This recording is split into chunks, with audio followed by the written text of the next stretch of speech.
shortly thereafter, Victor Skrebneski kicked you out of the nest, which was basically your decision to take a big risk. How did those moments, just give me like a sense of a timeline of like college? And I think you left college and then was Skrebneski in the middle of that. And then, Yeah, I mean, they kind of overlap in a weird way. I definitely started out my young life as a student. Like I was good at school, and I think when you're good at something, it's easy to like it. I mean, I worked hard, but it wasn't like I just found memorized school was easy for me. So Mhm.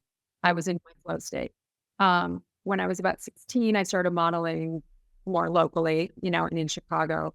And even the first 2 months of my freshman year or my senior year of high school, I went to Japan and modeled. But I was Okay. because I was my teachers were happy to send the work with me. I came back in time for homecoming. All was good. Finished my senior year. Yes, was valedictorian with another guy. I was co-valedictorian.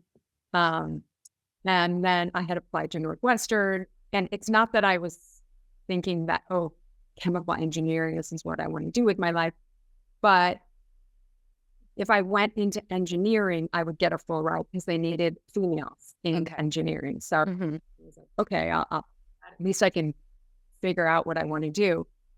In the meantime, like right at the beginning of the summer before college, New York started really like I worked with Patrick Demarchelier. Went to Europe to do Italian Vogue and started getting all these opportunities.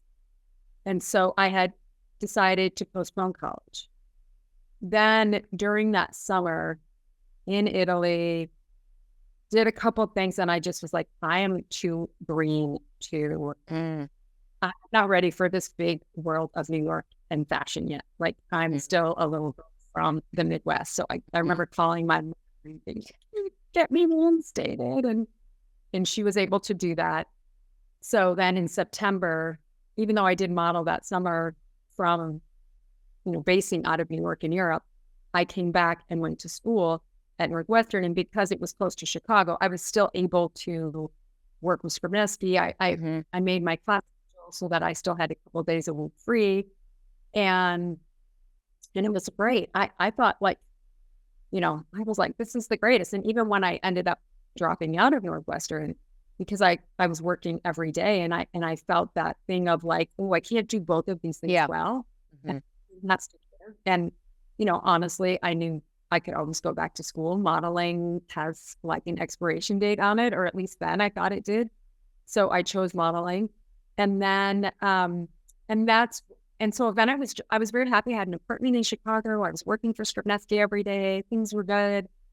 But New York started beckoning. And by then I was 20 and I think I was ready to take that next chance. Yeah.